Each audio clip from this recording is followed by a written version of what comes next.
আমার খাওয়া best momo recipe এটা। আর এটা কিন্তু তোমরা চাইলে ডায়েটেও রাখতে পারো। এটা একদম ইজি বানানো, যে কেউ এটা খুবই অল্প টাইমের মধ্যে বানিয়ে নিতে পারো। মোমো বানানোর শেপের কোনোই কষ্ট করতে হবে না, মানে কিভাবে শেপ দিব, শেপটা ভালো হলো কিনা। তো চলো রেসিপিটা শুরু করে দিই। এখানে আমি প্রথমে আম্মু আটার ডো করে রেখেছিল, সেটাই নিয়ে নিয়েছিলাম আর আলাদা করে আটা মাখিনি। দেন হচ্ছে আমি এখানে চিকেনের কিমা নিয়ে নিলাম। চিকেনগুলোকে কিন্তু আমি খুব বেশি কিমা করিনি, একটু হালকা কিমা করেছি। তো তারপর এর মধ্যে দিয়ে দিলাম ধনিয়া পাতা কুচি, রসুন কুচি, আর এবার দিয়ে দিলাম কাঁচামরিচ কুচি।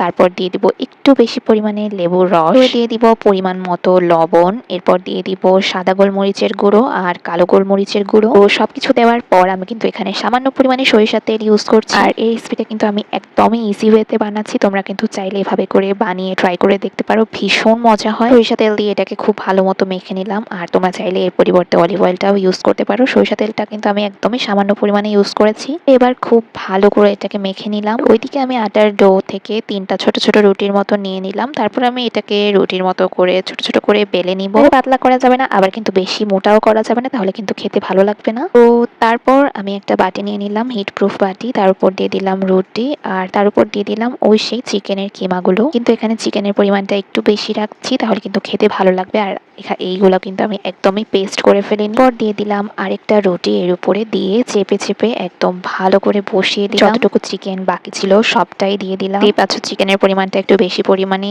আছে, আর চিকেন বেশি দেওয়ার কারণে কিন্তু এটার টেস্টটা আরো বেশি ইয়াম্মি হবে। আমি যেভাবে করে বানিয়েছি ঠিক এভাবে করেই বানিয়ে দেখতে পারো, খুবই ভালো লাগবে। আর সরিষা তেলের কোনো বাজে গন্ধই আসবে না, আরো অনেক বেশি টেস্ট লাগবে। তো এবার আমি একটা প্যানে পানি গরম করে দিলাম, তার উপর একটা স্ট্যান্ড বসিয়ে ওই বাটিটা দিয়ে দিলাম। পর ঢাকনা দিয়ে ঢেকে নিতে হবে অবশ্যই। তো তারপর 15 থেকে 20 মিনিটের মধ্যে কিন্তু আমার এই বোল মোমোটা একেবারেই রেডি, দেখতেই পাচ্ছ।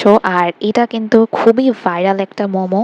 তো তারপর আমি একটা প্যানে সরিষা তেল দিয়ে তার মধ্যে রসুন কুচি, চিলি ফ্লেক্স, সাদা তিল আর সামান্য পরিমাণে শুকনো মরিচের গুঁড়ো দিয়ে এটাকে সুন্দর মতো ভেজে একটা চিলি অয়েল রেডি করে নিলাম। আমি একদম ইজি ওয়েতে চিলি অয়েলটা বানাই, আর এটা কিন্তু খুবই মজা হয়। ভালো লাগলে তোমরা কিন্তু এভাবে করে খেয়ে দেখতে পারো, ভীষণ ভালো লাগবে খেতে। এখানে আমি বলতে গেলে একটা রুটির সমান আটা, ততটুকুই আটা ইউজ করেছি। তোমরা যারা ডায়েটে রুটি খাও বা ভাত খাও তার মধ্যে কিন্তু চাইলে এটা খেতে পারো। তেলের পরিমাণটা এখানে ছিল 1 চামচের থেকে একটু কম, যেহেতু সরিষার তেলটা আমি ইউজ করছি। আর ডায়েটে থাকলে কিন্তু সরিষার তেল, অলিভ অয়েল, ঘি এগুলো খাওয়াই যায়, তোমরা এর যে কোনো একটা নিয়ে নিতে পারো। দেখো এত গরম ছিল, আমি জাস্ট ওয়েট করতে পারি না, আমি জাস্ট গরম গরম নিয়ে নিয়ে খেয়ে ফেলছি। তো তোমরা কিন্তু চাইলে এভাবে ট্রাই করে দেখতে পারো, আর জানিও কেমন লেগেছে। ওকে, টাটা।